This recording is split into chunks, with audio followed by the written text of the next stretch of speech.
Nous ne devons pas revenir au judaïsme. Jean 5, versets 10 à 29. C'était un jour de sabbat.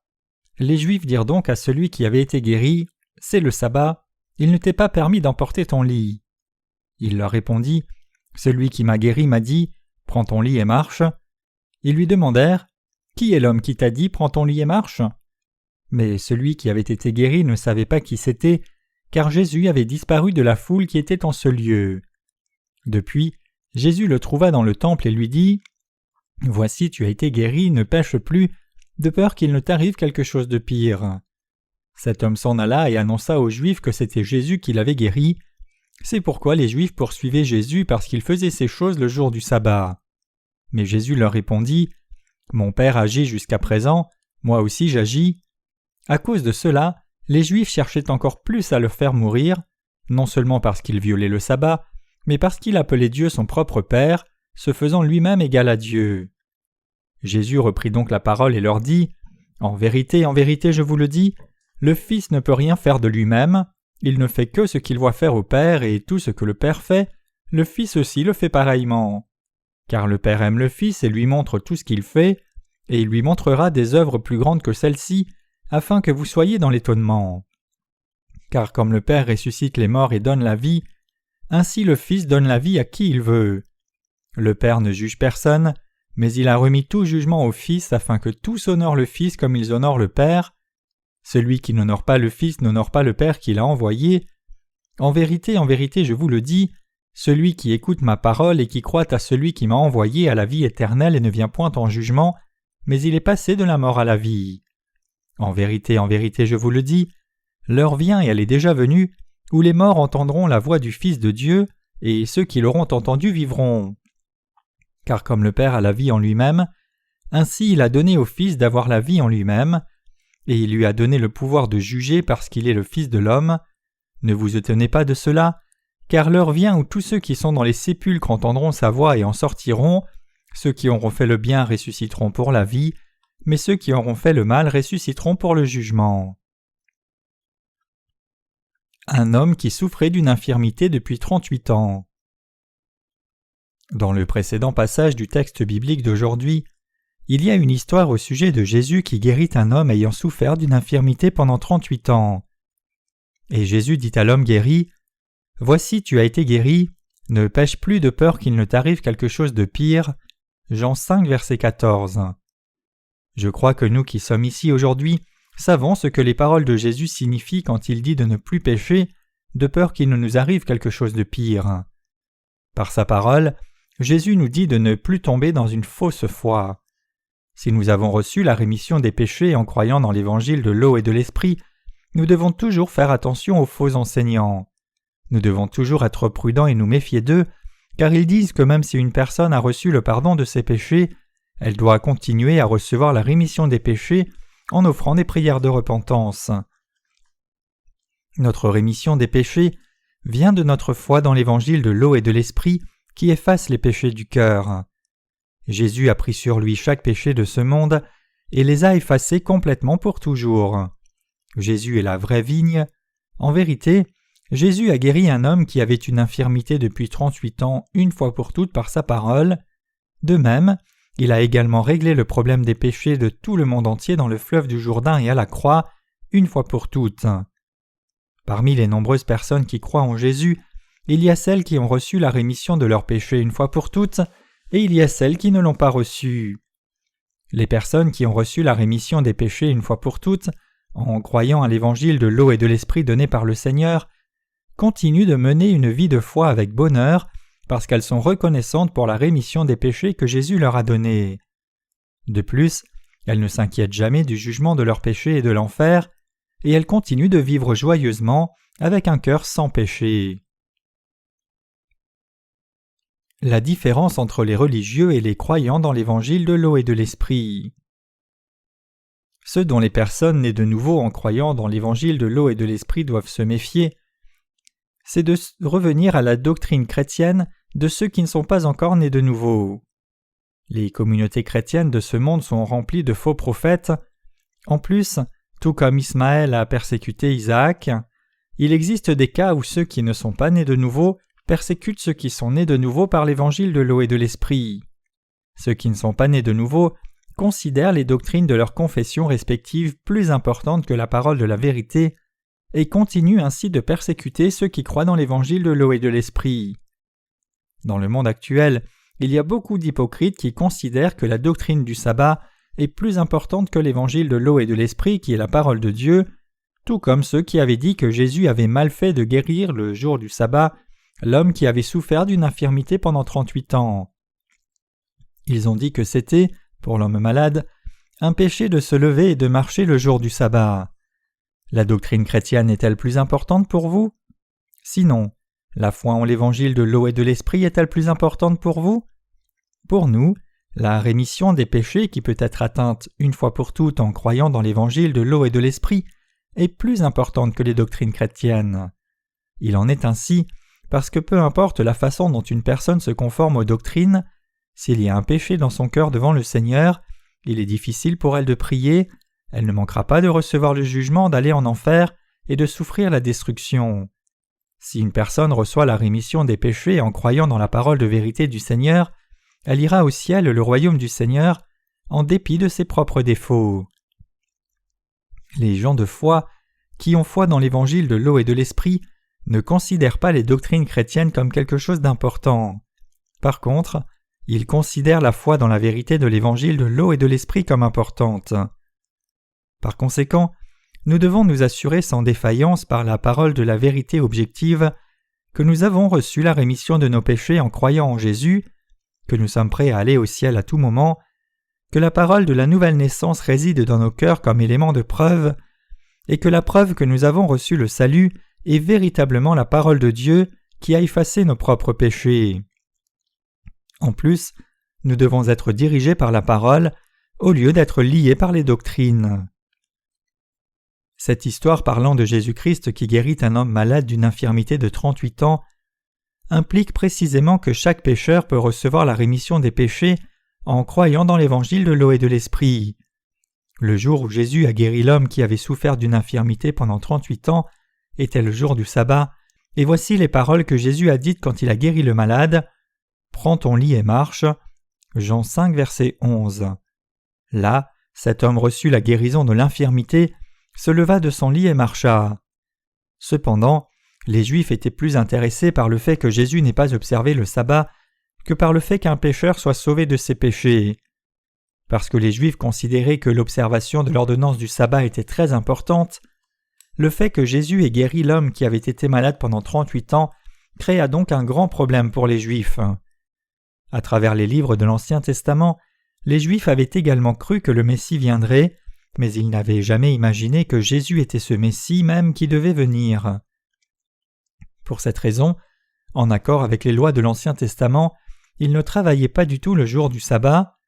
Le jour du sabbat partait du coucher du soleil du vendredi au coucher du soleil du samedi, et ils servaient Dieu tout en se reposant confortablement, interdisant tout travail, quel que soit le travail physique que cela pouvait être. Toutefois, dans le Nouveau Testament, Jésus, le maître du sabbat, a accordé la rémission des péchés à tous les hommes en prenant à son compte les péchés de tout le monde, en recevant le baptême et en versant son sang à la croix. C'est cela la paix que le Seigneur nous a donnée. Le Seigneur a donné à tous les pécheurs du repos en venant sur la terre de lui-même. Jésus a apporté le salut de tous les péchés à tous les pécheurs. Ainsi, le Seigneur est devenu le maître du sabbat. Jésus a donné le véritable repos de paix dans le cœur des pécheurs en nous donnant la rémission des péchés. Le Seigneur a donné le vrai repos à ceux qui croient dans la vérité qui dit que le Seigneur a effacé les péchés du monde par l'évangile de l'eau et de l'esprit. Jésus est devenu le Sauveur et le Seigneur qui a sauvé tous les pécheurs de tous les péchés. Par conséquent, le Seigneur lui-même est le maître du sabbat qui a donné le repos à tous ceux qui croient en lui. Le Seigneur lui-même est le vrai Sauveur des pécheurs, le maître du repos et le maître du sabbat. Le jour du sabbat existe dans ce monde pour manifester le Seigneur qui nous a donné le véritable repos, c'est-à-dire la rémission des péchés. Le jour du sabbat, Jésus a guéri un homme malade. Les Juifs qui ne connaissaient pas le véritable salut de Jésus ont dit que Jésus était un homme qui avait violé la loi de Dieu et que la personne qui avait été guérie de sa maladie chronique était aussi un homme qui avait violé la loi de Dieu. Et ainsi, les Juifs avaient mis Jésus dans une liste comme cible pour la persécution.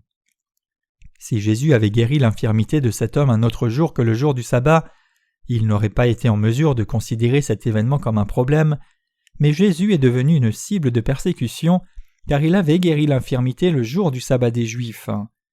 Et l'homme malade qui a été guéri était aussi devenu un problème. Pour eux, Jésus était considéré comme un pécheur. Mais Jésus a donné le véritable repos à l'homme malade le jour du sabbat. À cet homme, Jésus a dit « Prends ton lit et marche ». En fait, selon Jésus, le fait pour ce malade d'être libre de l'infirmité est plus important que le fait d'observer le jour du sabbat. Jésus a donné à l'homme malade d'une infirmité depuis 38 ans un véritable sabbat spirituel, le jour où son cœur a reçu un réel repos en recevant la rémission des péchés. Pour un homme malade d'une infirmité pendant 38 ans, l'observation du statut du sabbat, garder une journée sainte du coucher du soleil le vendredi jusqu'au coucher du soleil le samedi par habitude, pouvait-il être aussi important? Ou bien serait-il plus important pour lui de se lever de son lit, sur lequel il a passé 38 ans, après avoir reçu la guérison en écoutant et en croyant la parole du Seigneur? Le jour où il fut guéri serait-il plus important? Avez-vous le jour du sabbat dans votre cœur? Le jour du sabbat ne se réfère pas véritablement à une journée de la semaine. Le vrai jour du sabbat implique le salut de tous les péchés qui est atteint en croyant dans la parole de la rémission des péchés avec le cœur. Une personne qui a reçu la rémission de tous les péchés une fois pour toutes a le vrai repos. Parmi ceux qui croient en Jésus, il y a ceux qui ont le vrai repos dans leur cœur, et il y a ceux qui vont à l'Église sans repos véritable. Nous devrions jouir du vrai repos en acceptant le Seigneur dans nos cœurs par la réception de la rémission de tous nos péchés, en croyant dans l'évangile de l'eau et de l'esprit. Le vrai sabbat réside dans la foi du Seigneur qui nous sauve de tout péché. Ce malade a été en mesure de se lever du lit où il est resté couché pendant 38 ans, ayant acquis ce pouvoir en croyant dans la parole de Jésus telle qu'elle est. La parole de Jésus a rétabli l'homme malade dans sa santé. L'homme malade qui avait été malade pendant 38 ans s'est levé de son lit et a marché une fois pour toutes au moment où il a entendu la parole du Seigneur, et il a témoigné à d'autres du fait que son infirmité avait été guérie grâce à Jésus.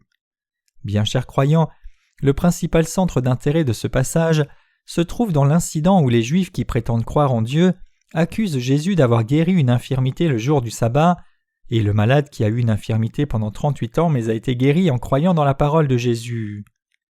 La revendication des Juifs, c'est comment quelqu'un pourrait-il faire le travail qui consiste à guérir une infirmité ou à se lever d'un lit de malade et à marcher le jour du sabbat.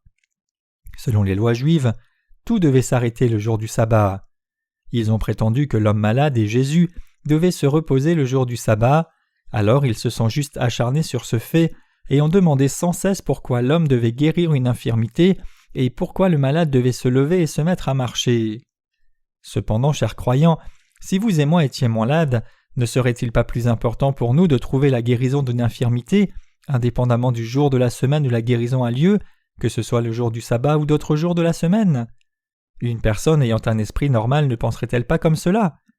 Quel que soit le jour de la semaine où la guérison a eu lieu, tout ce qui importe c'est que l'on soit guéri, alors quelle loi dit qu'on ne doit pas recevoir la guérison le jour du sabbat? Bien sûr, il est dit dans l'Ancien Testament « Souviens-toi du jour du repos pour le sanctifier, tu travailleras 6 jours et tu feras tout ton ouvrage, mais le 7e jour est le jour du repos de l'Éternel ton Dieu, tu ne feras aucun ouvrage, ni toi, ni ton fils, ni ta fille, ni ton serviteur, ni ta servante, ni ton bétail, ni l'étranger qui est dans tes portes. » Exode 20, versets 8 à 10. Mais nous devons reconnaître que Dieu nous a dit de garder le sabbat en fonction de ce statut parce que Dieu avait une certaine intention. Dieu nous a donné le vrai repos. Si nous regardons le livre de la Genèse à partir du chapitre 2, verset 1, il est dit « Ainsi furent achevés les cieux et la terre et toute leur armée. Dieu acheva au 7e jour son œuvre qu'il avait faite, et il se reposa au 7e jour de toute son œuvre qu'il avait faite. Dieu bénit le 7e jour, et il le sanctifia parce qu'en ce jour, il se reposa de toute son œuvre qu'il avait créée en la faisant. » Genèse 2, versets 1 à 3. Si nous regardons attentivement ce passage, il est dit que Dieu a créé toutes choses des cieux et de la terre en 6 jours, et que Dieu a mis fin à l'activité de création le 7e jour et il s'est reposé, c'est-à-dire qu'il s'est relaxé confortablement. Cela signifie que Dieu n'a pas travaillé le 7e jour, et puis il est dit qu'il a béni le 7e jour et le sanctifia. Ce passage veut dire que Dieu nous a donné le repos de Dieu, afin que les pécheurs reçoivent la rémission des péchés du Seigneur et leur permettent de se reposer confortablement dans leur corps et dans leur esprit. C'est pourquoi Dieu a sanctifié le jour du sabbat et l'a béni. Cela signifie que le 7e jour, après avoir créé toutes choses du ciel et de la terre lui-même, Dieu a effacé les péchés de toute l'humanité à travers Jésus, afin que les gens puissent se reposer confortablement et qu'il nous a donné le royaume des cieux. Notre Dieu nous a donné le jour du sabbat exactement comme il nous a donné la rémission des péchés. Cela veut dire que sachant que Satan le diable trompe et dérange ceux qui étaient tombés dans le péché, notre Dieu a effacé tous les péchés de ce monde avec son propre corps, et il leur a permis de jouir du repos dans le corps et l'esprit. Précisément, c'est l'évangile de l'eau et de l'esprit qui a donné le vrai repos et la rémission des péchés à tous les hommes. Les gens pensent communément que Dieu a établi le jour du sabbat pour qu'ils observent l'intervalle de temps et la date exacte du sabbat. Alors que pensez-vous que Dieu veut dire quand il nous a dit de garder le sabbat ? Je sais qu'il veut nous dire de croire au fait que le Seigneur ait effacé nos péchés et de garder la foi en cela. Cela ne signifie pas que nous devons garder la date du sabbat par amour pour la formalité. Nous ne pouvons pas parfaitement garder le jour du sabbat littéralement considéré. Cependant, nous sommes en mesure de le garder spirituellement dans l'évangile de l'eau et de l'esprit. En Corée, en particulier dans la province de Gangwon, il y a de nombreuses églises adventistes. L'Église de Jésus-Christ des Saints des Derniers Jours, les Adventistes du 7e jour et l'Église chrétienne de l'Avent sont tous de la même dénomination. Ces personnes travaillent le jour du Seigneur, mais du coucher du soleil le vendredi jusqu'au coucher du soleil le samedi, ils ne travaillent pas. Toutefois, étant donné que la Terre tourne, il y a donc un décalage horaire entre la Corée et d'autres régions comme l'Amérique et l'Europe. Si c'est le jour en Corée, il pourrait faire nuit là-bas. Ainsi, bien que ce soit le jour du sabbat ici en Corée, il se pourrait que ce ne soit pas le jour du sabbat là-bas. Si un adventiste devait prendre un vol pour les États-Unis dans la matinée du lendemain du sabbat, afin de garder le jour saint, il ne pourra pas s'empêcher de le violer pendant qu'il se trouve dans l'avion à cause du décalage horaire. Il est en train de voyager le jour du sabbat même. Où pouvons-nous donc trouver la raison pour laquelle le Seigneur, le maître du vrai repos, a donné le jour du sabbat ? D'où vient le vrai repos que le Seigneur a donné aux pécheurs ? La raison de l'existence du jour du sabbat réside dans sa volonté de nous faire connaître son salut par la rémission des péchés. En d'autres termes, Dieu déclare à travers la loi du jour du sabbat que le Seigneur a sauvé tous les pécheurs à travers son baptême et l'effusion de sang. Cependant, les gens ont conservé la loi du jour du sabbat littéralement comme la raison de l'existence du jour du sabbat. Ce n'était pas la véritable intention du Seigneur en nous donnant le jour du sabbat. Notre Seigneur nous a donné le sabbat pour nous aider à garder l'évangile de la rémission des péchés qui nous a sauvés de tous nos péchés. Dieu n'accorde pas d'importance à la date du sabbat. Dieu a créé le jour du sabbat dans l'Ancien Testament pour dire « Je remettrai tous vos péchés ». Le mot sabbat, c'est Shabbat en hébreu, qui signifie le jour de repos. Et il signifie « J'ai effacé tous vos péchés, je vous ai sauvés de vos péchés pour que vous puissiez vous reposer confortablement, je vous ai pris à la maison comme mes enfants. En résolvant le problème du péché qui vous empêche de vous reposer, je vous ai donné le repos véritable. » Ce que Dieu a voulu nous faire comprendre quand il nous a dit de garder le sabbat était donc que nous ne redevenions plus jamais pécheurs en nous laissant tromper par le diable et que nous jouissions du repos comme des gens sans péché, car nous sommes devenus sans péché à cause de notre Seigneur qui a effacé tous nos péchés. Cela signifie aussi que nous ne devons jamais être trompés par Satan. Il y a des gens dans cette époque du Nouveau Testament qui insistent sur l'observation littérale du jour du sabbat. Ils considèrent la journée si importante qu'ils vont jusqu'à penser que si une personne ne garde pas le jour du sabbat, sa foi ne peut pas être considérée comme une foi et sa croyance en Jésus ne pourrait pas être adéquate et que l'observation du jour du sabbat est indispensable au salut. Toutes ces personnes mettent leur foi dans le jour du sabbat lui-même et non pas dans la parole de vérité donnée par Jésus. Durant l'époque des apôtres, il y avait des chrétiens dans l'Église qui prétendaient avoir été les membres du judaïsme orthodoxe. Ils ont insisté sur le fait qu'ils devaient garder le jour du sabbat comme pivot de leur croyance, et par conséquent, ils étaient contre le salut par la foi en Jésus afin de s'accrocher à la loi du sabbat. Mais leur idée était totalement erronée. Jésus a guéri un homme malade qui avait été sur son lit pendant 38 ans par sa parole. Juste comme le Seigneur a dit « Prends ton lit et marche » Jean 5, verset 11, le malade qui avait une infirmité depuis 38 ans a été guéri et s'en est allé. La maladie a été guérie grâce à une seule parole de la vérité du Seigneur. La parole de notre Dieu a un tel pouvoir. Notre Seigneur a sauvé les pécheurs une fois pour toutes en effaçant tous leurs péchés avec la puissance de sa parole. Hébreux 1, verset 3. Maintenant, lève-toi et marche. Le fait que l'homme malade ait été guéri d'une infirmité de 38 ans implique que l'homme pouvait recevoir la rémission des péchés en croyant en Jésus et en entendant l'évangile de vérité après avoir vécu comme un pécheur pendant 38 ans. Peu importe l'âge d'un pécheur et la profondeur de son péché, un cœur peut parvenir à jouir du repos en recevant la rémission des péchés une fois pour toutes, en écoutant l'évangile de vérité de l'eau et de l'esprit, par lequel le Seigneur a effacé tous les péchés du monde. Le Seigneur est le sauveur de tous les pécheurs, et il est celui qui donne la grâce du salut à chacun d'entre eux. La rémission de tous les péchés des pécheurs devient une réalité à l'instant où l'on entend et croit la parole de Dieu, et le repos vient ensuite dans le cœur. L'infirmité de l'homme malade pendant 38 ans a été guérie à l'instant même où il a entendu et cru la parole du Seigneur. Est-ce le fait qu'une personne malade reçoive la guérison le jour du sabbat qui devient un péché simplement parce que les Juifs ont essayé de garder leur doctrine du jour du sabbat? L'homme malade qui avait une infirmité depuis 38 ans a pu se lever, marcher et courir. Pourtant, est-ce un péché devant Dieu de recevoir la guérison le jour du sabbat? L'homme malade que le Seigneur a rencontré n'était plus impatient. Je demande alors si une personne doit rester sur le lit simplement parce que le jour de la guérison est le jour du sabbat. Dieu serait-il heureux de voir cela? Cela n'était pas vraiment la volonté de Dieu. Où dans la Bible se trouve la loi qui dit qu'une personne du judaïsme ne doit pas recevoir la guérison et ne doit pas se lever le jour du sabbat? Cela est-il alors dans l'une des doctrines chrétiennes? Les doctrines chrétiennes sont des doctrines établies par des êtres humains. Elles ont été fabriquées par des gens, de leur propre initiative, afin de chercher la justification de leurs propres intérêts. Pendant tout ce temps, de nombreuses personnes ont parlé de l'observation de la loi de Dieu.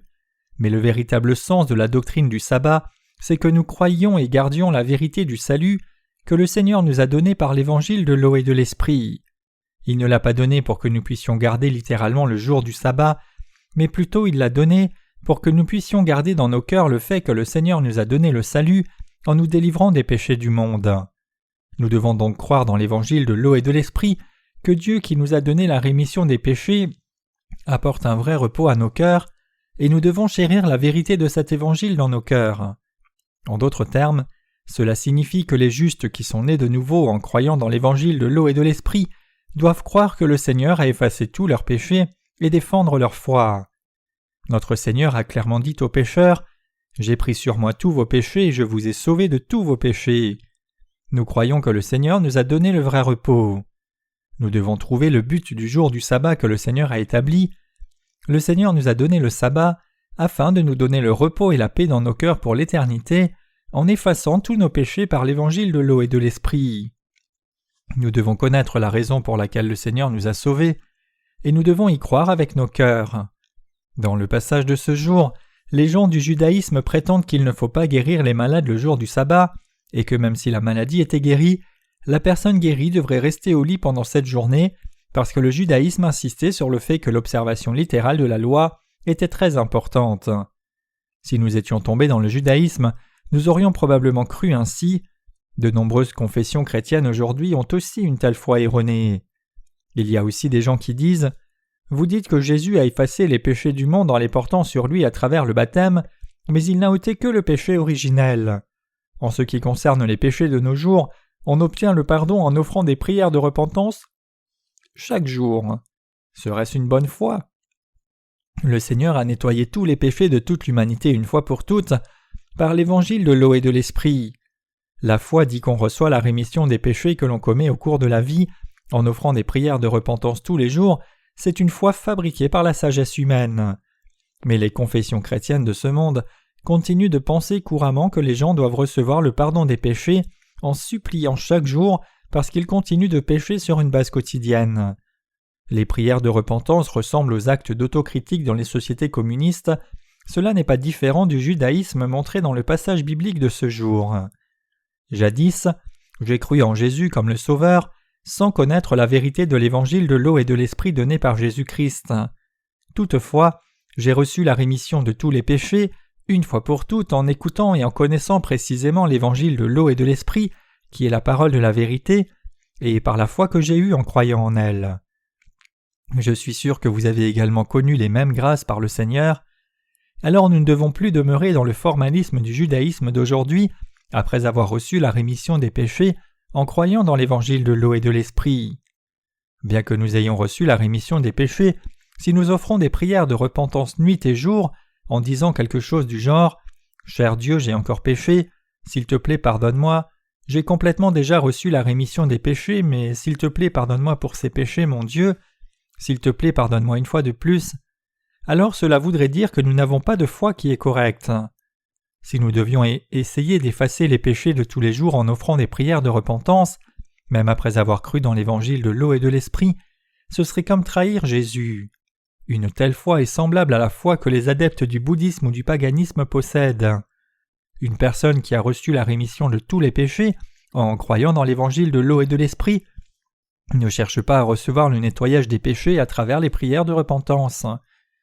Si un pécheur a reçu la rémission des péchés en croyant dans l'évangile de l'eau et de l'esprit, alors ce pécheur doit partir avec indignation de son ancienne foi qui lui faisait offrir des prières de repentance et commencer une nouvelle vie de foi. Nous devons croire dans l'évangile de l'eau et de l'esprit, venir à l'Église de Dieu, partager la communion avec les justes qui croient en Jésus correctement, partager la liberté avec les justes, remercier et louer Dieu, et servir l'Évangile qui nous permet de retourner la gloire à Dieu. Si nous devions dire au quotidien que nous sommes pécheurs même après avoir cru en Jésus, quelle raison y aurait-il à croire en Jésus comme Sauveur ? Les personnes qui croient en Jésus comme Sauveur deviennent les justes qui ont reçu la rémission des péchés en croyant dans l'Évangile de l'eau et de l'Esprit. Mais si un homme reste sans aucun doute pécheur, même après avoir cru en Jésus, alors cela signifie qu'il ne connaît pas le salut de la vérité et qu'il a une croyance erronée. Il n'y a aucun besoin de faire que le Seigneur soit mécontent de nous en ne connaissant pas l'évangile de la vérité. Dans la Bible, le Seigneur a dit « Après avoir reçu la rémission des péchés, prends ton lit et marche », et il est également écrit dans la Bible « C'est pourquoi sortez du milieu d'eux et séparez-vous, dit le Seigneur, ne touchez pas à ce qui est impur et je vous accueillerai. » 2 Corinthiens 6, verset 17. L'apôtre Paul appartenait au judaïsme avant d'avoir reçu la rémission des péchés. L'apôtre Paul, qui a été comme ça, a rencontré Jésus sur le chemin de Damas.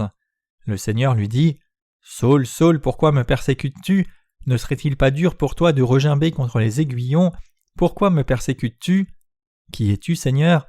Je suis Jésus que tu persécutes. Si c'est le cas, tu dois être le Fils de Dieu, notre Sauveur. » Avant de rencontrer Jésus, le nom de l'apôtre Paul était Saul, mais après avoir rencontré Jésus, son nom est devenu Paul alors qu'il était en route pour sa première mission. Quand Paul était Saul, il a reçu un grand choc à l'instant où il a rencontré le Seigneur ressuscité. Et il est parvenu à une conclusion en se disant « Je connais des choses de façon incorrecte et j'ai cru de façon erronée. » Paul a pu reconnaître qu'il avait eu une foi qui était totalement erronée. Les gens du judaïsme avaient une foi si incorrecte qu'ils se sont mis à persécuter ceux qui avaient la foi correcte en Jésus. Alors selon vous, qui sont les équivalents de ces premiers chrétiens juifs dans la communauté chrétienne actuelle ? La foi du judaïsme est semblable à la foi dans la doctrine du sabbat de nos jours, qui affirme que les gens doivent garder le sabbat pour recevoir le salut. Par conséquent, aujourd'hui, les chrétiens qui ont des péchés dans leur cœur sont équivalents aux premiers juifs chrétiens qui ne croyaient pas en Jésus comme leur parfait sauveur. Parce que le judaïsme est une religion de la loi, qui n'avait pas foi en Jésus, Dieu a méprisé le judaïsme terriblement. C'est pourquoi Jésus fait référence au judaïsme en le considérant comme la synagogue de Satan. Apocalypse 3, verset 9. Si vous voulez croire en Jésus, vous devez croire que Jésus est le Sauveur de la vérité qui vous a effacé à vous-même tous vos péchés. Parce que beaucoup de gens croient en Jésus sans le connaître correctement, ils ne sont pas en mesure de recevoir la rémission des péchés eux-mêmes. Ils affirment que même s'ils étaient en mesure de recevoir la rémission du péché originel, leur péché personnel serait toujours dans leur cœur. C'est pourquoi ils continuent d'offrir des prières de repentance, et ils pensent que les prières de repentance et le fait d'essayer de se sanctifier eux-mêmes sont inévitables afin qu'ils puissent être pardonnés de leurs péchés tous les jours. Telle est la foi du faux christianisme. L'expiation parfaite de Dieu. Laissez-moi vous raconter une histoire. Il y avait un vieil homme vivant seul après avoir envoyé ses enfants en ville. Cet homme était très vieux et ne pouvait pas travailler. Sa seule joie était l'alcool. Il aimait tellement l'alcool qu'il ne pouvait pas vivre sans lui, pas même un jour, et ainsi il buvait de l'alcool constamment. Mais quelqu'un qui vit en campagne pouvait-il être riche? Parce qu'il buvait toujours, il avait beaucoup de factures impayées. Un jour, pendant qu'il buvait encore sans payer l'addition, le propriétaire de la taverne hurla sur son dos, lui demandant quand il payerait ses factures. Alors le fils qui est venu rendre visite à son père après un long moment vit son père en ce moment même en train d'être saisi par le collet et d'être humilié par le propriétaire de la taverne. Le fils en fut très surpris. « Eh, pourquoi saisissez-vous le col de mon père? Pourquoi humiliez-vous mon père dans la rue de cette façon ?» Juste à ce moment, saisissant l'occasion, le propriétaire de la taverne déclara « Ne faut-il pas qu'il paye ses factures avant de boire? Il ne paye jamais ses factures. Pourtant, aujourd'hui encore, il vient avec tous ses amis du quartier, achète des boissons à souhait et essaye d'ajouter cela aux factures impayées. C'est la raison pour laquelle je l'humilie en le saisissant par le col. Si vous êtes son fils, payez ses factures. Savez-vous combien font ses factures ?» Le fils, qui avait grandement réussi dans la vie, fut désolé dans son cœur après avoir entendu ces paroles et il dit « Combien font les factures ? Lâchez le col de mon père et dites combien elles font. Père, s'il te plaît, va à la maison. Je suis ton fils, j'irai à la maison aussitôt que tu auras pris soin de ceci. Alors combien font les factures ? Dans les zones agricoles en Corée, les factures d'alcool sont généralement payées avec du riz et le propriétaire déclara que les factures faisaient 200 sacs de riz en paille. Pour un paysan ordinaire, 200 sacs de riz en paille ne ferait-il pas environ 10 ans de travaux agricoles ? Le carnet des débits était rempli de minuscules écritures indiquant dans quel mois et quel jour le père avait bu à crédit. Le père qui est de bon cœur invitait les passants en disant « Venez entrer » et il leur achetait de la boisson chaque jour. Chers croyants, essayez d'imaginer à quel point la facture avait grossi. Pourtant, ce fils l'avait payé entièrement. Il demanda « Combien valent 200 sacs de riz en paille ?» et paya les factures avec une grande aisance. Ensuite, le fils dit au propriétaire « Regrouper les amis du quartier pour boire de l'alcool avec eux, c'était la dernière joie que mon père a dans sa vieillesse. Alors quand mon père vient ici avec des amis de quartier, servez-lui de l'alcool sans qu'il ne paye. » Et il a donné à l'avance une énorme somme d'argent à la propriétaire. Après cela, même si le père devait rassembler des voisins pour boire de l'alcool, cela serait-il consigné dans le livre des comptes? Cela ne pourra plus être facturé. N'y aura-t-il pas de facture dans le cœur à chaque fois qu'il boit de l'alcool, lui qui ne connaissait pas ce fait? Il en aura. Mais plus tard, le fils dit au père « Je n'ai pas dit cela à mon père de peur qu'il ne boive de trop, mais le temps est venu de lui dire la vérité parce qu'il a un lourd fardeau dans son cœur en raison de la taille croissante de la facture. Donc je dois lui dire que j'avais donné à l'avance une énorme somme d'argent pour les factures à venir. Je dois également lui dire de ne pas trop boire d'alcool, mais de ne boire qu'un petit peu. Maintenant je dois lui dire que j'avais confié à la propriétaire une somme de 200 millions de won, environ 200 000 $ US. Pensant ainsi, le fils appela son père et lui demanda « Est-ce que tu as bu beaucoup d'alcool ces jours-ci ?»« Eh fils, j'ai encore bu pour 5 mois alors je suis inquiet. Je pense que je souffre encore d'une certaine façon, je pense que je vais me faire saisir de nouveau par le col. »« Ne t'inquiète pas, père, j'ai donné une grosse somme d'argent à l'avance afin que tu puisses boire toute ta vie, mais essaye de ne pas trop boire à la fois. »« Vraiment ? Combien as-tu donné ?»« Eh bien, j'ai confié à la propriétaire de la taverne une somme de 200 millions de won. »« Non, vraiment, 200 millions de won !» Sachant que son père continuerait à boire, le fils avait confié à la propriétaire une somme d'argent suffisante pour couvrir les frais de toute une vie de consommation d'alcool. En fait, le père avait été un débiteur dans son cœur quand il n'était pas au courant du fait que son fils avait donné à la propriétaire 200 millions de won à l'avance. Mais en vérité, il n'avait plus jamais été un débiteur. Pendant 5 mois, ce père se disait « je suis endetté » dans son cœur, et c'est pourquoi à chaque fois qu'il passait par la taverne, il baissait sa tête, mais maintenant, son père n'était plus endetté. Telle est notre rémission du péché. Le pardon des péchés que le Seigneur nous a donné est précisément comme cela. Sachant que nous, les êtres humains, nous allons pécher toute notre vie durant, Dieu le Père a envoyé le Seigneur prendre tous les péchés du monde à l'avance et lui a fait recevoir le jugement de tous les péchés à la croix une fois pour toutes. En faisant ainsi, il s'est assuré que nos cœurs ne vont pas demeurer enchaînés par les péchés. Nous sommes reconnaissants à Dieu le Père de nous avoir libérés des péchés en envoyant Jésus-Christ. Le Seigneur nous a libérés, nous qui croyons en lui, de tous nos péchés. Chers croyants, est-ce ainsi? Croyez-vous en Jésus comme votre Sauveur? Jésus a-t-il pris sur lui tous vos péchés? Vos péchés ont tous été transférés sur Jésus. Chers croyants, Jésus a reçu le jugement sur la croix ayant porté tous vos péchés ainsi que les miens en recevant le baptême de Jean-Baptiste. Puis il est mort après avoir dit que tout était accompli. Le Seigneur a accompli notre salut. Le Seigneur nous a sauvés de tous nos péchés afin que nous n'ayons rien pour lequel nous puissions recevoir le jugement. Les Juifs disent aussi qu'ils croyaient en Dieu, mais ils disaient que l'on ne devait ni guérir les malades ni se lever du lit de malade le jour du sabbat. Les adventistes disent que l'on devrait garder le sabbat parfaitement pour être sauvé. Toutefois, de telles notions viennent de leur mauvaise compréhension de la parole de la Bible. Et ces notions ne sont que des doctrines fabriquées par des hommes, ce ne sont pas les lois établies par Dieu. Dieu nous dit que tous les pécheurs à tout moment peuvent recevoir le salut et la libération de tous les péchés en croyant en Jésus.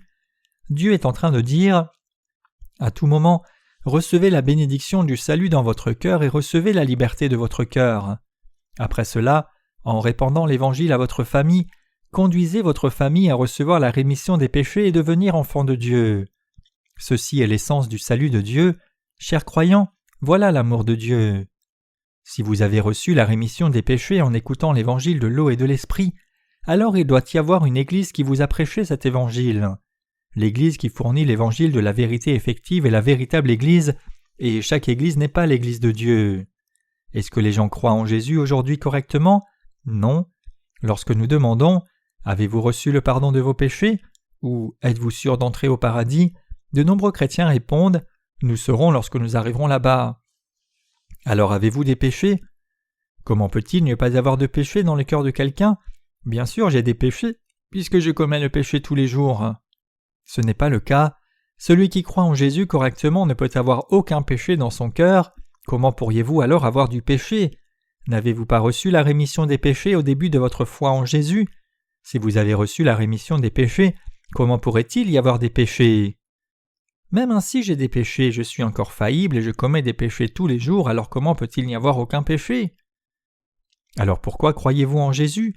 Jésus a-t-il enlevé tous vos péchés? Il les a enlevés. Dans ce cas, vous ne devriez pas avoir des péchés. Il y en a parce que je commets sans cesse des péchés et j'ai des péchés. Ainsi, leurs paroles se contredisent les unes les autres. Dans un premier temps, ils disent que Jésus a enlevé tous leurs péchés, mais quand on leur pose davantage de questions, il y a des gens qui reviennent à la charge en demandant comment il peut n'y avoir aucun péché. La conversation avec un tel chrétien continue ainsi. Si Jésus a ôté tous les péchés, alors je n'ai pas de péché, mais je suis encore un pécheur. Jésus n'a ôté que mes péchés originels, et il n'a pas ôté mes propres péchés. Comment pouvez-vous alors recevoir la rémission de vos propres péchés? Nous recevons la rémission de nos propres péchés en faisant des prières de repentance tous les jours. Il y a beaucoup de chrétiens qui ont une telle foi. Jésus a pris tous les péchés du monde dans le fleuve du Jourdain. Pourtant, comment peut-il y avoir des péchés dans une personne? Il ne peut y avoir aucun péché dans le cœur de ceux qui croient que Jésus a pris sur lui tous les péchés du monde en recevant le baptême dans le Jourdain. Chaque fois que les bouddhistes coréens réalisent leurs péchés, ils chantent en appelant leurs dieux et déesses Namu Amitabhul Kwanseum Bosal. Comme cela, si un pécheur chrétien offre des prières de repentance tous les jours, cela signifie que la personne n'a pas encore reçu le salut de ses propres péchés. Après avoir cru en Jésus, si la foi de quelqu'un devait s'écrouler pour avoir commis un péché du fait de sa faillibilité humaine, alors la foi de la personne ne serait pas une vraie foi. Ce n'est pas la foi, mais plutôt un autre comportement religieux auquel on croit afin de compter sur Dieu. Nous sommes des hommes faillibles devant Dieu. Nous avons reçu la rémission des péchés en croyant en Jésus, qui a effacé tous les péchés de l'humanité qui est limité dans chaque aspect. Bien que nous soyons limités, Dieu est tout-puissant et illimité. C'est pourquoi Dieu a effacé tous nos péchés et nous a parfaitement sauvés de tous ces péchés que nous commettons à cause de nos limites. Croire cela, c'est la vraie foi. Cet homme qui croyait en Dieu et désirait ardemment son aide a reçu la guérison d'une infirmité de 38 ans après avoir rencontré Jésus. Cela signifie qu'il a reçu le pardon des péchés une fois pour toutes. Le Seigneur nous parle de la parfaite rémission des péchés à travers l'histoire de cette personne qui a souffert d'une infirmité pendant 38 ans. Il se leva dans son lit et marcha après avoir été guéri de sa maladie chronique. Après avoir reçu la rémission des péchés, nous ne devons jamais être avec ceux qui n'ont pas reçu la rémission des péchés. Cela signifie que nous ne devons pas mener une vie de foi avec eux. Nous pouvons faire d'autres choses ensemble, mais nous ne pouvons pas partager la vie de foi avec eux. Vous rendez-vous compte de cela? Chers croyants, les justes et les pécheurs ne peuvent pas bien vivre ensemble. Ceux qui possèdent une foi qui prétend avoir des péchés en dépit de croire en Jésus, et nous qui avons reçu le parfait pardon de nos péchés, ne pouvons pas être ensemble. Dans Jean chapitre 5 versets 14 à 15, il est dit « Depuis, Jésus le trouva dans le temple et lui dit « Voici tu as été guéri, ne pêche plus, de peur qu'il ne t'arrive quelque chose de pire. » Cet homme s'en alla et annonça aux Juifs que c'était Jésus qui l'avait guéri. Jésus a dit « Voici tu as été guéri, ne pêche plus de peur qu'il ne t'arrive quelque chose de pire. » Jean 5 verset 14. Chers croyants, que pensez-vous que ces mots signifient? Pourquoi Jésus a-t-il dit « Voici tu as été guéri, ne pêche plus de peur qu'il ne t'arrive quelque chose de pire » après la guérison de cet homme qui avait été malade pendant 38 ans? L'infirmité de la chair qui avait frappé cet homme et l'a maintenu sur le lit pendant 38 ans provenait du péché. Parce que notre Jésus avait absous les péchés de cet homme a été libéré de l'infirmité. Jésus lui dit alors « Ne pêche plus de peur qu'il ne t'arrive quelque chose de pire » Jean 5 verset 14. Jésus ne le dit pas parce qu'il pense que nous ne commettrons plus de péchés. Chers croyants, notre Dieu nous a sauvés en effaçant parfaitement tous nos péchés. Alors devons-nous essayer de recevoir de nouveau la rémission des péchés s'il nous arrivait de commettre des péchés après avoir reçu la rémission des péchés? Il n'en est rien. Tout ce que nous avons à faire, c'est de confirmer que nous avons reçu le pardon des péchés, même de ces péchés, par l'évangile de l'eau et de l'esprit. Si vous faites cela, l'évangile de la vérité va purifier vos cœurs. Vous et moi devons devenir des croyants dans la rémission des péchés une fois pour toutes donnée par le Seigneur, et nous ne devons pas aller en enfer en tombant dans la crédulité. Au lieu de cela, nous devons nous souvenir de l'évangile de l'eau et de l'esprit, et nous devons ruminer le fait que nous avons reçu la rémission de tous les péchés, même pour les péchés que nous commettons tous les jours à cause de nos faiblesses. Je vous souhaite de vivre avec une telle foi. Chers croyants, le Seigneur a consigné dans la Bible le passage suivant « Voici tu as été guéri, ne pêche plus de peur qu'il ne t'arrive quelque chose de pire. » Jean 5 verset 14. Jésus qui guérit un homme ayant fait 38 ans sur un lit a dit cela. Sans aucun doute, notre Seigneur guérit un homme qui était malade depuis 38 ans. Jésus parle sûrement de la rémission des péchés à travers ce ministère de guérison. Ainsi, Dieu explique le royaume de Dieu et des choses spirituelles à l'aide de la réalité des choses de cette terre. Quelqu'un a demandé en retour « J'ai reçu la rémission des péchés, alors ne puis-je donc pas me balader en étant complètement nu ?» Comme je lui ai dit, malgré que j'ai eu des péchés dans le passé, je suis maintenant sans aucun péché par la foi en Jésus. Il a poursuivi en disant « Alors il n'y a aucun problème si vous marchez complètement nu. » Mais c'était une déclaration pleine d'ignorance. La personne pourrait penser que tout le monde a de telles pensées. Est-ce que la personne veut signifier qu'elle marcherait nue si elle était sans péché? Chers croyants, une personne qui a reçu la rémission des péchés peut avoir vécu une vie au bord du désordre extrême dans le passé, mais à partir du moment où elle reçoit la rémission des péchés, la personne ne sera pas en mesure de le faire.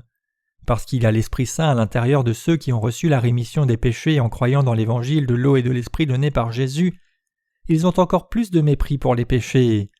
Parce que le Saint-Esprit qui est dans le cœur de ceux qui ont reçu le pardon dans leurs péchés ressent une gêne dans les endroits crasseux, il ne peut pas demeurer sur des péchés crasseux. Comprenez-vous cela? Chers croyants, voulez-vous aller à un endroit où vous pouvez danser avec votre amant d'un soir? Si vos cœurs ne se sentent gênés, alors allez-y. Toutefois, Si vous deviez aller dans un tel lieu, le Saint-Esprit en vous se sentirait mal à l'aise.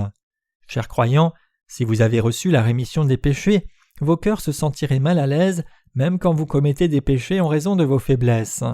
En raison de la gêne, vous ne seriez pas en mesure de continuer à le faire. Ici, notre Seigneur dit à la personne guérie « Tu as reçu la rémission des péchés, alors ne tombe plus dans une telle incrédulité. » De peur que de pires choses ne t'arrivent, il nous conseille de ne pas tomber dans de fausses croyances. Quelle sorte de péché serait pire que celui-là ?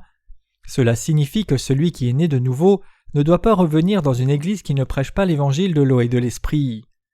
Cela m'attriste que de nombreuses personnes retournent dans des églises de pécheurs après avoir fréquenté l'église de Dieu pour un certain temps quand elles ont reçu la rémission des péchés dans son église. Leur pasteur leur souhaite la bienvenue et leur disent qu'ils doivent recevoir la rémission des péchés de tous les jours en offrant des prières de repentance et devenir sanctifiés chaque jour parce que les gens commettent des péchés tous les jours. Si l'on devait revenir à une vie de foi qui soit sous la direction de tel pasteur, une plus sévère maladie atteindra notre vie de foi qui en arrivera à sa fin. Retourner à sa vieille foi ne serait pas différent de trahir Jésus. Dieu le Père, par l'intermédiaire de son Fils, a complètement effacé tous nos péchés. Car Dieu nous aime tellement au point de sacrifier son Fils, il a effacé tous nos péchés complètement. Chers croyants, après avoir reçu le pardon de vos péchés, si vous deviez aller vers des personnes trompeuses qui disent que l'on doit recevoir la rémission des péchés chaque jour et mener une vie de foi aux côtés de telles personnes, vous péririez en peu de temps. Cher Jésus, j'ai aussi péché aujourd'hui, s'il te plaît pardonne-moi. Jésus a lavé tous mes péchés, mais j'ai encore péché, s'il te plaît pardonne-moi. N'est-il pas illogique de demander pardon une fois de plus malgré le fait qu'il ait payé toutes vos dettes ? Chers croyants, il est certainement étrange de rembourser une dette qui a déjà été payée. Grâce à notre foi en Jésus, nous avons reçu la rémission de tous les péchés. Nous avons reçu la rémission des péchés pour tous les péchés que nous commettons tout au long de notre vie, et oui, demander l'absolution des péchés de nouveau en offrant des prières de repentance est quelque chose d'anormal. Beaucoup d'hôpitaux psychiatriques se construisent de nos jours. Dans un pavillon de malades mentaux anonymes, un certain malade mental aurait traîné partout, sur le plancher, une brosse à dents attachée à une corde. Le médecin en charge du patient a vu cela et lui a demandé « Pourquoi traînez-vous cela partout ?» Le patient a répondu « Eh bien, ce n'est pas un chien, c'est une brosse à dents. » Pendant que les médecins s'en allaient en se disant « Eh bien, ce malade semble retrouver sa mémoire », le malade quant à lui aurait dit dans le dos du médecin « Quel homme stupide, je l'ai vraiment eu. Comment ceci peut-il être une brosse à dents, c'est bien un chien ?» Et il aurait continué à traîner sa brosse à dents partout. Chers croyants, aujourd'hui encore, une personne qui a déjà reçu la rémission des péchés en croyant ne présenterait-elle pas les mêmes symptômes que ce malade mental en essayant de recevoir à nouveau la rémission des péchés ? Les personnes qui ont reçu la rémission des péchés en croyant dans l'évangile de l'eau et de l'esprit ont reçu la rémission de tous les péchés qu'ils auront à commettre tout au long de leur vie. Alors comment peut-on dire « S'il te plaît, pardonne-moi pour tous ces péchés une fois de plus ?» Jésus a porté tous nos péchés, a versé du sang, et il est mort sur cette croix odieuse et horrible. Il a dû être cloué sur des artères et a coulé tout le sang de son corps parce qu'il a reçu le baptême dans le but de sauver les pécheurs. Jésus, qui n'avait même pas commis un seul péché, a dû prendre sur lui tous nos péchés en recevant le baptême, a reçu le jugement en versant son sang crucifié, et il est mort en conséquence par amour pour nous. Et pourtant, devons-nous rendre la mort de Jésus-Christ vaine ? Doit-on rendre la vérité du salut de Jésus-Christ vaine ? Chers croyants, nous ne devons pas croire de manière à rendre l'œuvre de Jésus vaine. Chers croyants, vous ne savez pas à quel point le Seigneur nous aime, par conséquent, nous ne devons pas trahir le Seigneur. Cela signifie que nous ne devons pas trahir notre Dieu. Le Seigneur a effacé tous nos péchés afin de nous emmener au ciel. Le Seigneur a complètement effacé nos péchés afin de nous libérer de tous les péchés et de nous donner la paix dans nos cœurs. Et pourtant, chers croyants, devons-nous trahir une telle volonté du Seigneur, le salut du Seigneur ? Il ne faut jamais le faire. Il y a un dicton aux États-Unis qui déclare « Une fois marine, toujours marine ». Le fait est qu'une fois que nous aurons reçu la rémission des péchés demeure pour toujours. Assurément, nous avons reçu le pardon de nos péchés par l'eau et l'Esprit. Nous avons reçu la rémission des péchés à travers la parole du baptême de Jésus et le Saint-Esprit. C'est l'évangile de l'eau et de l'Esprit. Ceux qui croient à cet évangile sont sans péché. Ceux qui savent qu'ils sont sans péché sont ceux qui ont la preuve que le Saint-Esprit réside déjà dans leur cœur. Il est écrit « C'est pourquoi je vous déclare que nul, s'il parle par l'Esprit de Dieu, ne dit « Jésus est anathème » et que nul ne peut dire « Jésus est Seigneur » si ce n'est par le Saint-Esprit. 1 Corinthiens 12, verset 3. Sans croire au baptême et au sang de Jésus, on ne peut pas dire que Jésus est Seigneur, que je suis juste ou que je suis sans péché. Nous pouvons dire que nous sommes sans péché par le Saint-Esprit et en croyant à la parole de Dieu. Chers croyants, après avoir reçu le salut, y aurait-il encore des péchés? Non, il n'y en a pas. Si vous avez vraiment reçu le salut en croyant dans l'évangile de l'eau et de l'esprit, il ne devrait y avoir aucune sorte de péché resté dans votre cœur. Toutefois, si vous avez faussement reçu la grâce du salut, vous serez devenu un pécheur même après avoir cru en Jésus, et de surcroît vous vivrez comme un pécheur tout au long de votre vie. Si c'était votre cas, vous auriez à recevoir de nouveau la rémission des péchés en croyant dans l'évangile de l'eau et de l'esprit. Dans Jean chapitre 5 verset 18, il est dit « À cause de cela, les Juifs cherchaient encore plus à le faire mourir, non seulement parce qu'il violait le sabbat, mais parce qu'il appelait Dieu son propre Père, se faisant lui-même égal à Dieu. » Les Juifs voulaient tuer Jésus. Pourquoi voulaient-ils faire cela? C'est parce que Jésus avait violé le sabbat.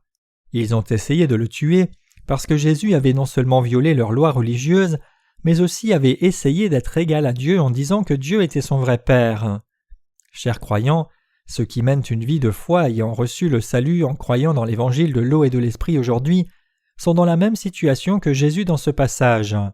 Chers croyants, violons-nous ou ne violons-nous pas les lois des chrétiens de ce monde?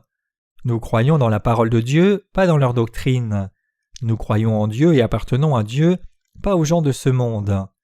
Tout comme Jésus a dit que Dieu est son vrai Père et avait lui-même considéré être l'égal de Dieu, nous aussi appelons Dieu Père comme enfant de Dieu. C'est la raison pour laquelle les gens nous persécutent et nous attaquent, mais nous ne sommes pas de ceux qui se font attaquer facilement car nous avons l'épée de la parole de vérité.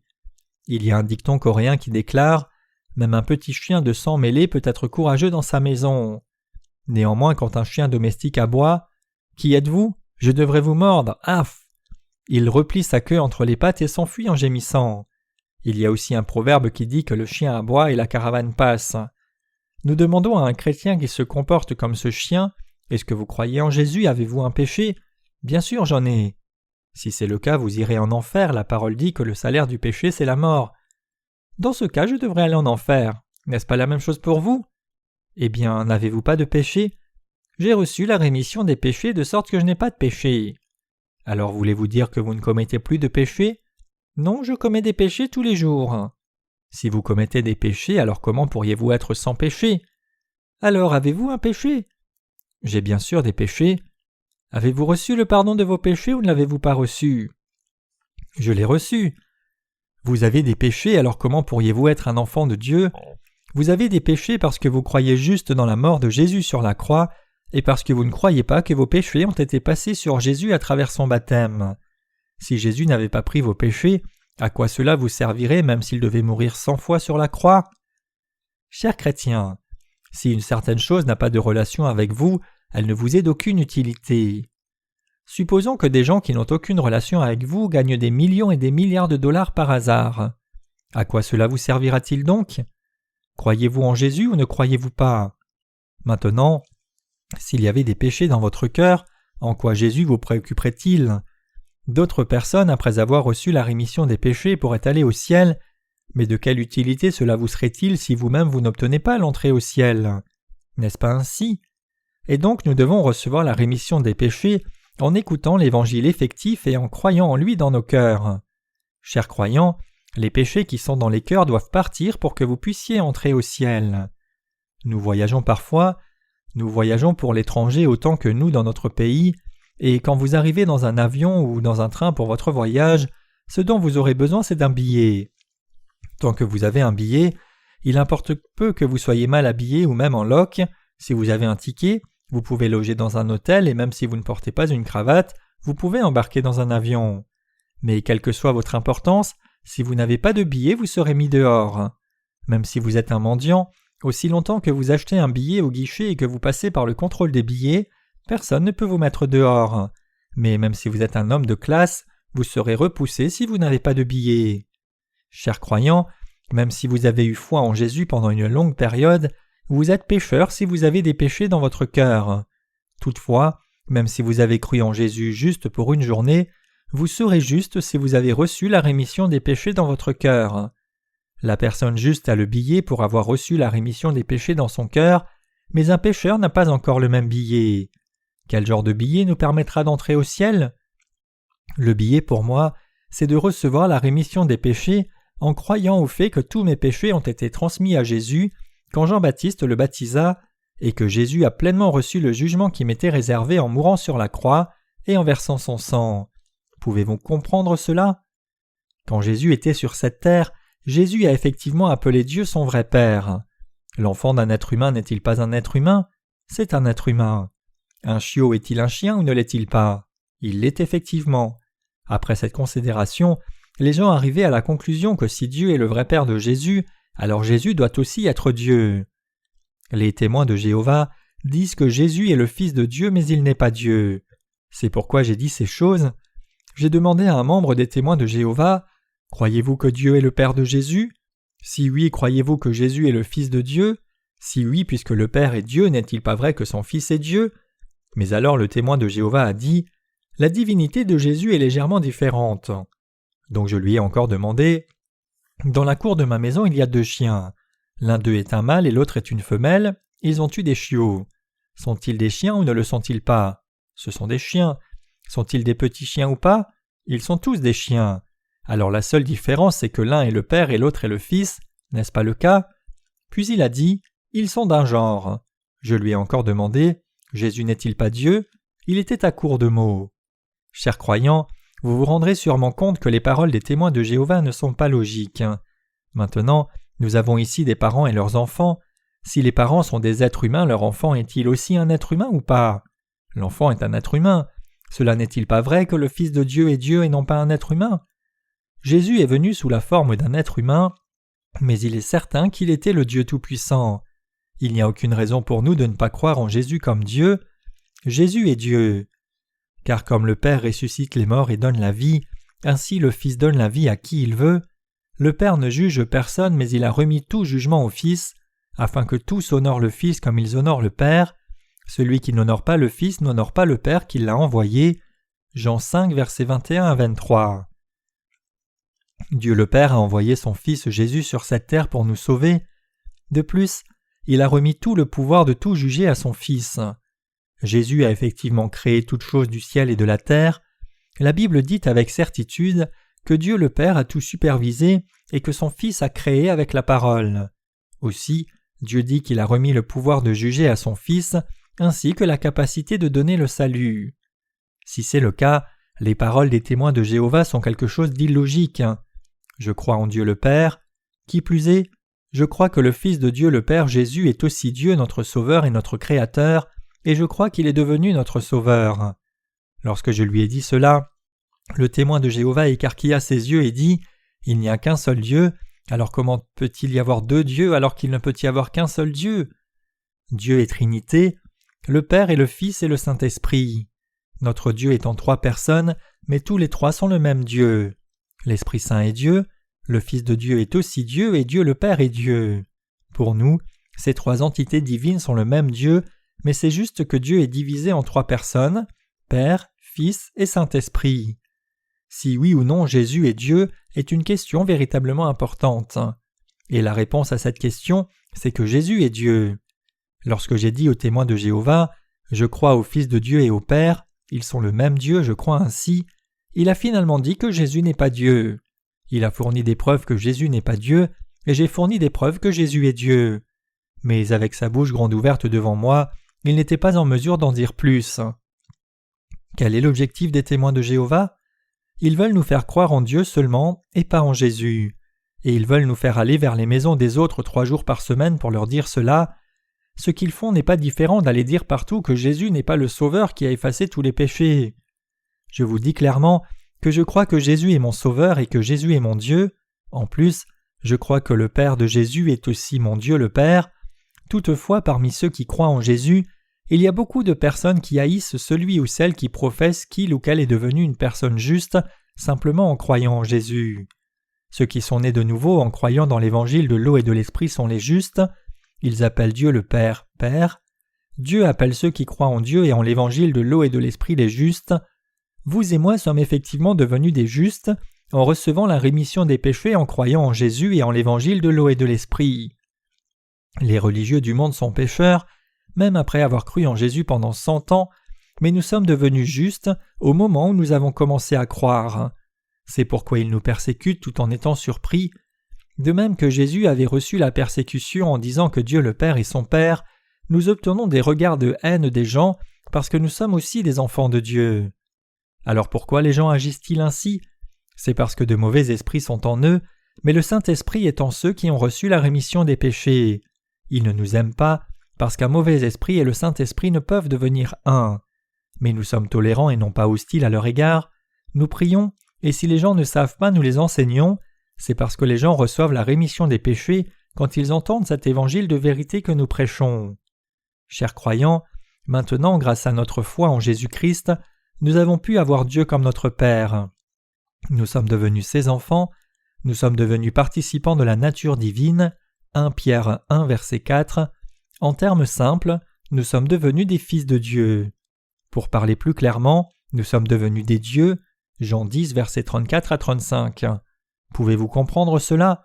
Le jour où nous revivrons après la mort de notre chair, nous le deviendrons. Il est écrit dans l'évangile de Jean chapitre 5 versets 24 à 25. En vérité, je vous le dis, celui qui écoute ma parole et qui croit à celui qui m'a envoyé a la vie éternelle et ne vient point en jugement, mais il est passé de la mort à la vie. En vérité, je vous le dis, l'heure vient, elle est déjà venue, où les morts entendront la voix du Fils de Dieu, et ceux qui l'auront entendu vivront. Que signifient ces paroles ? L'heure vient, elle est déjà venue, où les morts entendront la voix du Fils de Dieu. Jean 5, verset 25. Nous étions des âmes qui étaient mortes à cause de nos péchés. Dans la première épître de Pierre, il est dit que l'Évangile a été prêché aux esprits en prison, et les esprits en prison se réfèrent à ceux qui sont encore liés par les péchés.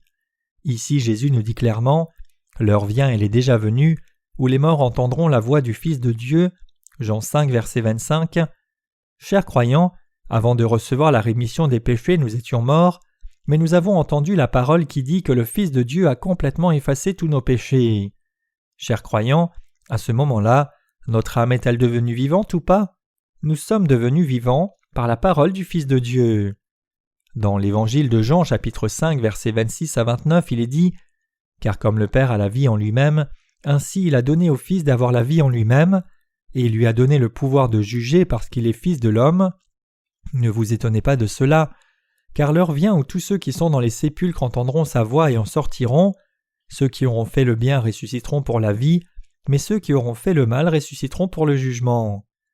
Dieu a emprisonné tous les gens sur cette terre.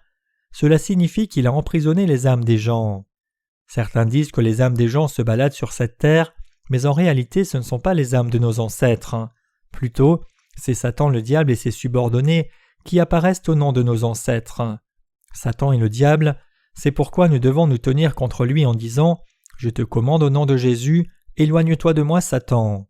Chaque fois que nous sommes tentés par lui, si nous nous tenons contre lui, Satan ne pourra plus rôder.